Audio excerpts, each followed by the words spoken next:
Halo, kembali lagi bersama Klinik Bimbel. Kali ini kita akan bahas soal nomor 5.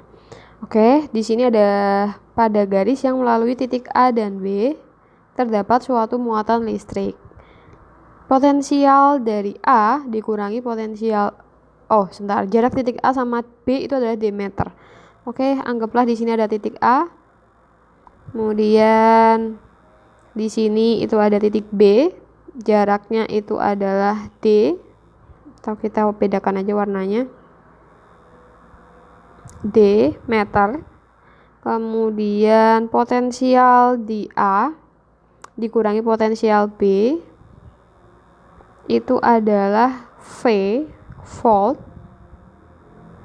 Lalu jika elektron massa M dan Q kolom dilepas dari titik A, berarti di dekat titik A itu ada muatan, ya. Jika elektron, karena dia elektron berarti kan muatannya negatif, ya. Dia dilepas ke sana. Keadaan yang benar sesuai dengan pernyataan itu yang mana? Kemudian ini tadi belum kita tulis. Kita tahu juga bahwa VA itu lebih kecil daripada VB. Di sini kita perhatikan, kita kan tahu bahwa VA lebih besar daripada VB. Jadi ada beda potensial antara A dengan B. Artinya apa? Akibatnya ada yang namanya medan listrik atau E. Nah, E itu akan mengalir dari yang tinggi ke rendah. Akan mengalir dari V tinggi ke rendah. Berarti nanti bisa kita gambarkan ada E di bagian sini. Arahnya kemana? Arahnya ke A. Nah, itu adalah si E-nya. Nah, sedangkan elektron itu akan mengarah berlawanan dengan E. Jadi bisa kita tulis Q atau muatan bergerak berlawanan dengan si E, ya. Nah, artinya apa? Di sini kan lintasannya juga terlihat lurus, ya, tidak ada sudut ataupun apapun. Dan biasanya memang kalau ada muatan bergerak terus ada medan itu juga biasanya lintasannya lurus. Jadi pernyataan yang pertama itu benar. Kemudian pernyataan yang kedua, mendapatkan tambahan energi sebesar QV. Penjelasannya adalah ketika si elektron diletakkan di A, maka elektron akan mendapatkan energi potensial listrik yang besarnya. Energi potensial listrik itu kita gunakan rumus E sama dengan Q kali V Joule. Nah, tadi kan Q-nya itu Q kolom, ya. V-nya itu kan pakai V volt. Sehingga pernyataan yang kedua ini juga benar. Selanjutnya, untuk pernyataan ketiga, memiliki kecepatan akhir akar 2 kV. Untuk mencarinya kita gunakan energi mekanik, ya. Energi mekanik 1 sama dengan energi mekanik ke-2.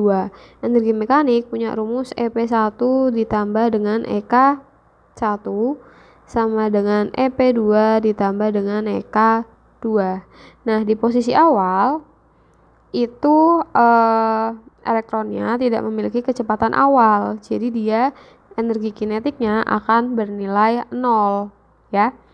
Karena kan rumusnya adalah setengah MV kan. Nah, V-nya kan 0, berarti segala sesuatu yang kali 0 berarti 0. Kalau di yang kedua, di EP2 itu juga 0. Kenapa? Karena ketika di posisi kedua itu kan akan berhenti kan. Kan di sini dikatakan bahwa elektronnya itu dilepas dari A menuju B. Kalau udah sampai B ya dia akan berhenti kan, tidak ada kecepatan kan. Nah, sehingga EP2-nya 0 karena rumusnya adalah Q kali V2.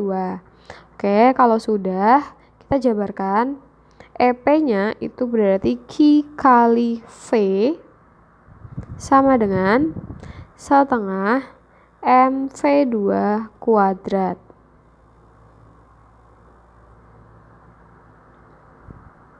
Oke, sorry. Jadi mungkin kita kasih catatan aja. Jadi yang ini itu karena V pertama itu bernilai 0. Kemudian yang ini itu adalah V besar atau potensial di titik B itu nanti bernilai 0. Jadi kalau kondisi awal itu kecepatannya bernilai 0. Kalau kondisi kedua itu potensialnya yang bernilai 0. Sama aja kayak misalkan di gerak melempar, gerak vertikal atas sama gerak vertikal bawah. Misalkan dari ketinggian A mau turun ke bawah nih. Nah, pada posisi A itu kecepatannya kan 0. Nanti pada posisi B itu hanya itu bernilai 0. Nah, ini sama aja seperti ini ketentuannya. Kemudian setelah itu kita tuliskan, kita uraikan menjadi Q V. Kita mau cari V2 ya. Berarti setengah 2-nya kita kali silang menjadi di atas seperti ini, dibagi M sama dengan V2 kuadrat, atau V2 sama dengan akar 2Q V per M. V-nya adalah V besar ya. Nah, sehingga pernyataan ketiga itu kurang. Jadi pernyataan 3 salah. Kemudian untuk membuktikan yang nomor 4, di sini dikatakan bahwa percepatannya adalah QV per M. Kita bisa menggunakan hukum Newton, rumus hukum Newton kedua. Rumusnya itu adalah F sama dengan M kali A. Kan kita mau cari percepatan. Berarti A sama dengan F dibagi M. M-nya itu massa ya. Nah, ingat F itu bisa kita uraikan menjadi muatan dikali E dibagi M. Nah, E itu juga kita bisa ubah menjadi V per T. V per T per M. Oke, kalau sudah berarti A sama dengan M per 1 ya, berarti Q kali V per T kali 1 per M menjadi QV per M T meter per second kuadrat. Jadi yang nomor 4 juga salah, sehingga yang benar adalah A